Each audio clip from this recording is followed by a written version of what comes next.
दिल्ली धमाके के तार, सामने आई एक और कार। सबसे बड़ा खुलासा अब यह हो रहा है कि कितनी कारें इस धमाके में इस्तेमाल हुई हैं और कितने ज्यादा डॉक्टर्स या व्हाइट कॉलर जिन्हें कहा जा रहा था या आतंक के डॉक्टर कहा जा रहा था, वो लोग इन्वॉल्व हैं। एक और कार की सामने आने की बात हो रही है, सिल्वर कलर की ब्रेजा गाड़ी HR87U9988।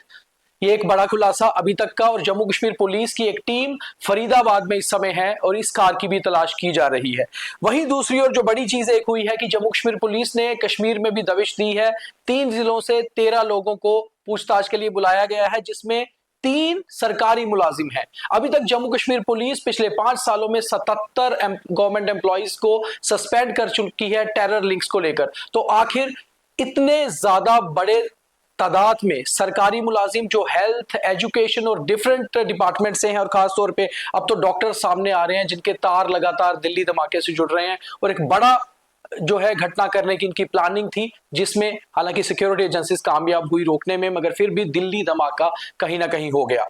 अब एक और अपडेट आ रही है कि ईडी भी गवर्नमेंट ने ऑर्डर कर दिया है, ईडी को, एनफोर्समेंट डिपार्टमेंट को, कि अल फलाह यूनिवर्सिटी जो फरीदाबाद में है, आखिर उसकी फंडिंग कहां से हो रही है, क्या कोई फॉरेन फंडिंग तो नहीं है, और जहां से भी फंडिंग हो रही है उसके ऊपर भी जांच की जाएगी। और आज इस सारी चीजों को लेकर आखिर तथ्य है क्या, एनआईए की इन्वेस्टिगेशन में क्या निकल रहा है, इसके ऊपर सीधा बात करने के लिए मेरे साथ जुड़ रही हैं द हिंदू न्यूज़पेपर की डिप्टी एडिटर विजेता सिंह। विजेता जी, आपका बहुत स्वागत है द न्यूज रूम 24 आवाज में, जे&के में। हाँ विजेता जी, सबसे पहला सवाल मेरा वही है, दिल्ली के तार, एक और कार सामने आ गई है। आखिर कितनी ज्यादा गाड़ियां, कितनी ज्यादा कारें और कितने ज्यादा लोग इन्वॉल्व होते नजर आ रहे हैं दिल्ली धमाके में, और ये जो फरीदाबाद एंगल है, एक्सप्लोजिव स्टोर करना, तो ये सब चीजें सामने आई हैं। विजेता जी, फरीदाबाद की अल फलाह यूनिवर्सिटी का ही नाम क्यों ज्यादा सामने आ रहा है? क्या इस यूनिवर्सिटी में एक हब बना दिया गया था टेरर नेटवर्क का, टेरर लिंक्स का, जिस तरह से 40% वहां का स्टाफ भी सामने आ रहा है कि कश्मीर से जुड़ा हुआ था? क्या एक बड़ा टेरर नेटवर्क वहां बना दिया गया था? ये इस मामले में कुछ एनआईए काम कर रही है, इसके ऊपर कोई इंफॉर्मेशन? पुलिस ने लिया है, वो सारे अल्फला के लिए ही काम करते थे, तो वो एक सेपरेट इन्वेस्टिगेशन है। बट हाँ, मतलब जो वो जितने लोग थे वो आइडेंटिफाई हुए, और जम्मू कश्मीर पुलिस ने ही इसका सबसे पहले पता लगाया, अल्फला यूनिवर्सिटी में रेड की और वहां से ये चीजें खुलती गई। बट तो मतलब पूरी यूनिवर्सिटी को ब्लेम करना मुझे लगता है ठीक नहीं होगा। उनका कल स्टेटमेंट भी आया था, उनकी जो हेड है वहाँ की यूनिवर्सिटी की, वीसी जो कि वाइस चांसलर है। हाँ हाँ, वाइस चांसलर है, कि वो कोऑपरेट कर रहे हैं पुलिस के साथ। और हमें ये नहीं भूलना चाहिए कि वहाँ पे बहुत सारे मेरिटोरियस स्टूडेंट्स भी हैं जिनका करियर भी एट स्टेक हो सकता है, अगर ऐसी कोई मतलब स्वीपिंग स्टेटमेंट नहीं देना चाहिए इस बारे में। बट हाँ, कि ये है कि ये डॉक्टर्स ने यूनिवर्सिटी का प्रीमाइसेस मिसयूज किया। कल मतलब गवर्नमेंट सोर्सेज ने हमें बताया भी था कि वहाँ पे 8 नवंबर को कुछ एक्सप्लोजिव्स और गन पाउडर वगैरह यूनिवर्सिटी प्रीमाइसेस से भी मिले थे। अच्छा तो विजेता, एक जी जी जी, प्लीज कंटिन्यू करिए। जी, तो एक उनको थोड़ा सा उनका क्या है, मतलब इनका तो कोई इनके अगेंस्ट तो कोई ऐसे पुलिस ने नोटिस बिल्कुल। वगैरह इशू नहीं किया था, तो मुझे पता नहीं यूनिवर्सिटी एडमिनिस्ट्रेशन को भी कितना पता था इस बारे में। विजेता, आप लंबे समय से एमएचए कवर करती आ रही हैं, खास तौर पे होम मिनिस्ट्री के तहत ही ये सारी इन्वेस्टिगेशन एजेंसीज आती हैं, और आपने बहुत सारा जो है इस तरह के मॉड्यूल्स पे काम किया हुआ है, खास तौर पे इन टेरर ऑर्गेनाइजेशंस को लेकर बहुत सारा काम किया है। आपको क्या लगता है, ये एक नए किस्म का मॉड्यूल है जो इस बार बस्ट हुआ है, जिसमें बहुत ज्यादा पढ़े लिखे लोग, जिसे व्हाइट कॉलर कहा जा रहा है, हम तो ये भी कहेंगे कि टेरर के डॉक्टर्स थे ये सभी? जी, जैसे कि आपने जब ऑपरेशन महादेव हुआ था जुलाई में, जी तो अमित शाह जी ने होम मिनिस्टर अमित शाह ने जी। पार्लियामेंट में कहा था कि पिछले 6 महीने में एक भी रिक्रूटमेंट नहीं हुआ है टेरर ग्रुप्स पे कश्मीर में। तो एक ये सोचने वाली भी बात है कि फिर ये जो रिक्रूटमेंट्स हुए हैं, क्योंकि अभी जो जम्मू कश्मीर पुलिस की जो प्रेस रिलीज आई थी उसमें लिखा था कि ये सारे लोग जो हैं जैश ए मोहम्मद, जो कि बिल्कुल। पाकिस्तान बेस्ड टेरर ऑर्गेनाइजेशन है, और अंसारुल गजवत हिंद, जी जो कि जाकिर मूसा का अलकायदा का एक एफिलिएट है। जी। तो फिर ये जो रिक्रूटमेंट्स थी, ये इनके नजर से बच कैसे गई? अब ये क्लेम कैसे किया गया कि ऐसी कोई रिक्रूटमेंट नहीं हो रही है? और गवर्नमेंट ने पहले भी, सरकार ने बोला है कि अगर आपने ज्वाइन किया भी है कोई टेरर जी रैंक, तो आप वापस आइए, सरेंडर करिए, आपका स्वागत है। सो फिर ये सब चीजें कैसे हो रही हैं और आप कह रहे हैं कि नॉर्मलसी आ रही है और सब कुछ ठीक है, तो फिर कहीं ना कहीं तो सेंटिमेंट है वहां पर और तभी लोग ज्वाइन कर रहे हैं। इसको इसको एक अगर हम ये भी कहें कि बहुत ज्यादा हाई क्लास टेरर है, क्योंकि आप बिल्कुल व्हाइट कॉलर लोग हैं, आप डॉक्टर्स हैं, आप पढ़े लिखे लोग हैं, आप पे कोई शक भी नहीं कर सकता, आप पे कोई प्रीवियस एफआईआर्स भी इस मामले में नहीं है, और जो सामने अभी आ रहा है कि 2022 से लेकर लगातार ये लोग कहीं ना कहीं इस टेरर मॉड्यूल, टेरर नेटवर्क के साथ जुड़े हुए थे, तो कहीं ना कहीं अब ये लोग जिस तरह हमारी सिक्योरिटी एजेंसीज या इंटेलिजेंस एजेंसीज काम कर रही हैं बहुत हाईटेक तरीके से, क्या अब ये टेररिज्म भी बहुत हाईटेक तरीके से काम कर रहा है और ये एक बड़ा खतरा है आने वाले समय के लिए? हाँ, मतलब कोई भी इस तरह की अगर 2900 किलो एक्सप्लोजिव्स स्टोर कर रहे हैं जी। और वो कार एक्सप्लोड कर रही है और 350 किलो एक घर से मिलता है, तो ऑफ कोर्स ये बहुत ही चिंताजनक बात है, क्योंकि ये जो एक्सप्लोजिव्स हैं इससे आप सोचो मतलब कितनी ज्यादा तबाही हो सकती थी। और आई थिंक सिक्योरिटी एजेंसीज इसीलिए काम करती हैं सो दैट, और कश्मीर में ही नहीं, पिछले जी। कल गृह मंत्रालय ने सोर्सेज ने हमें एक डेटा शेयर किया था, जो पिछले 6 महीने में कम से कम 21 ऐसे मॉड्यूल्स जी। देश भर में बस्ट हुए हैं, आंध्र प्रदेश, तेलंगाना, झारखंड, तो हर जगह ही तो सिक्योरिटी एजेंसीज और इंटेलिजेंस एजेंसीज अपना काम कर रही हैं। और सिमिलरली कश्मीर में भी आई थिंक वो नजर रखती होंगी इन सब चीजों पे, तभी ये चीजें पकड़ी जाती हैं। और जहां तक आप कह रहे हैं व्हाइट कॉलर का, ये पुलिस के स्टेटमेंट में था, क्योंकि ऑल ऑफ देम आर, इसमें जो सुसाइड, नॉट सुसाइड मैं नहीं कहूंगी, जिसकी कार में एक्सप्लोजन हुआ अभी क्लियर नहीं है, क्योंकि गवर्नमेंट कह रही है कि वो हेस्ट में उसने शायद एक्सप्लोजन कर दिया, हो गया उससे पैनिक में।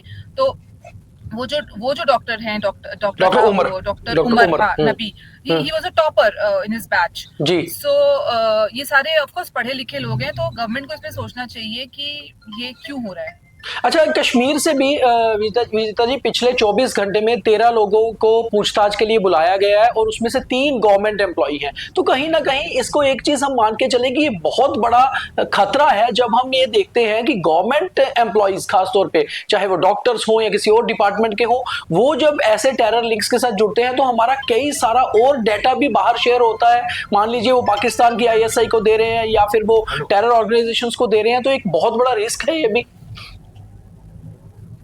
हाँ, मतलब गवर्नमेंट ने एक स्टैंड ले रखा है जब से ये यूनियन टेरिटरी बनी है, वो सीधा सैक कर देते हैं, सीधा बिल्कुल कर देते हैं जॉब से अगर कोई ऐसे पाया जाता है। और पर उसका एक क्रिटिक ये भी है कि उनको कोई मौका नहीं दिया जाता अपना केस प्रेजेंट करने का।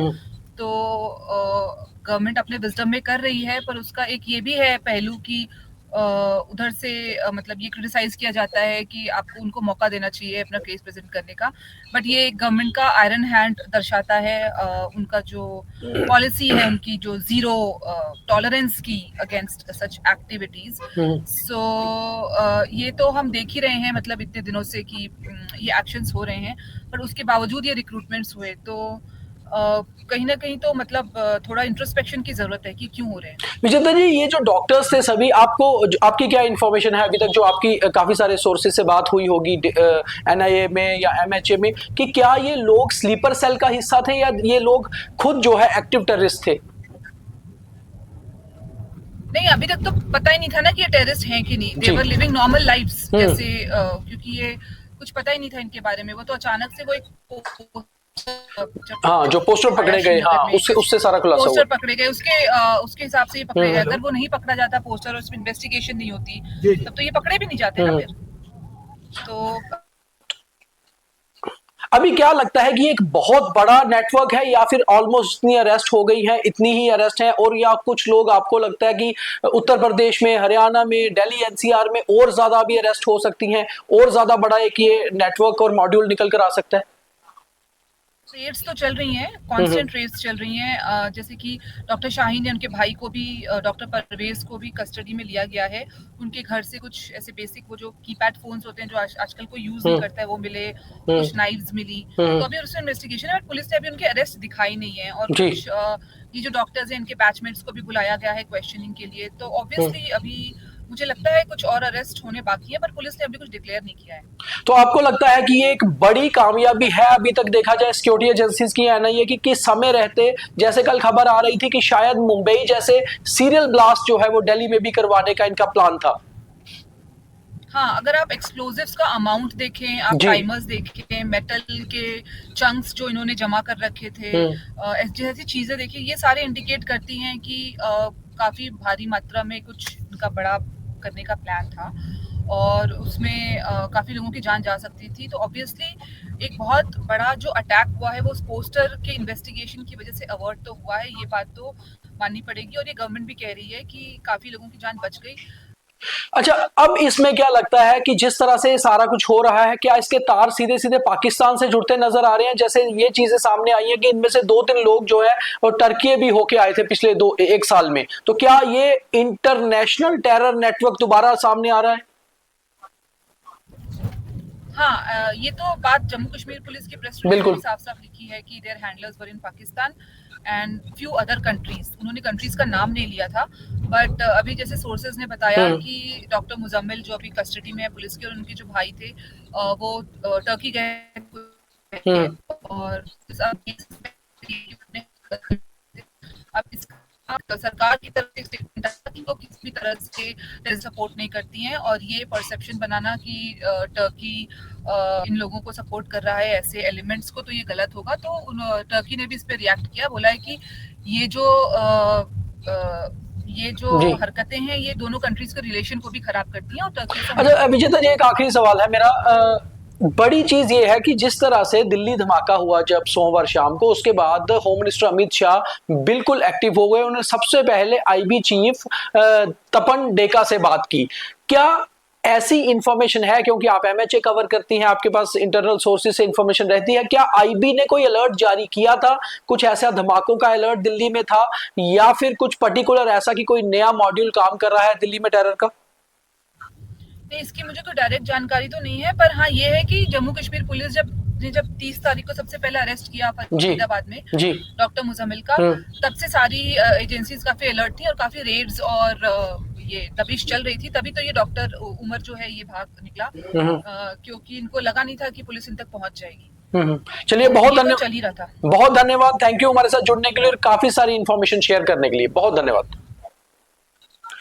तो ये थी विजेता सिंह जो हमारे साथ सीधे जुड़ी हुई थी दिल्ली से और डिप्टी एडिटर है द हिंदू की, जिन्होंने काफी ज्यादा जानकारी हमें दी। और सबसे बड़ी जानकारी ये दी कि अभी भी कई ऐसे लोग हैं जिनकी अरेस्ट नहीं शो की गई है मगर उनसे पूछताछ चल रही है। जैसे उन्होंने बताया कि लखनऊ में भी डॉक्टर शाहीन के भाई के पास से कुछ कीपैड मोबाइल्स मिले हैं और काफी सारे सिम कार्ड्स मिले हैं। उन सिम कार्ड से कहां बात होती थी, कौन इससे कनेक्ट था। और सबसे बड़ी बात विजेता जी ने यह बताई कि जिस तरह से फरीदाबाद में एक और कार सामने आ रही है, तो आखिर दिल्ली के तार कितनी और कारों से जुड़े हुए हैं। एक और कार तो सामने आ गई है, और कितनी कारें हैं जिससे जुड़ी हुई हैं, कितना बड़ा ये मॉड्यूल था, कितना बड़ा ये नेटवर्क था। और हमारे पास द न्यूज रूम 24 आवाज के पास एक और इंफॉर्मेशन है जो बिल्कुल अभी लेटेस्ट इंफॉर्मेशन है। वो ये है कि गवर्नमेंट ऑफ इंडिया ने इन्फोर्समेंट डिपार्टमेंट यानी कि ईडी को ये ऑर्डर कर दिए है कि वो अल फलाह यूनिवर्सिटी के फंड्स को चेक करे, खासतौर पे जो फॉरेन फंडिंग है उस पर नजर रखे। और खासतौर पे अब ईडी की एक टीम इस पर काम करने के लिए तैयार है इस समय, और शायद आज ही ईडी की टीम फरीदाबाद पहुंचे और अल फलाह यूनिवर्सिटी के जो फंडिंग है उसके ऊपर काम करे। जो जानकारी हमारे पास है उसमें यह भी खास तौर पे है कि आखिर किस तरह से ये यूनिवर्सिटी को लेकर जो है फंडिंग होती थी, और आखिर इस यूनिवर्सिटी में इतने बड़े लेवल पर कैसे जो है एक ही समुदाय से आने वाले और एक ही रीजन से आने वाले, यानी कि इस यूनिवर्सिटी में कुल मिलाकर 40% एम्प्लॉइज केवल कश्मीर से आते थे।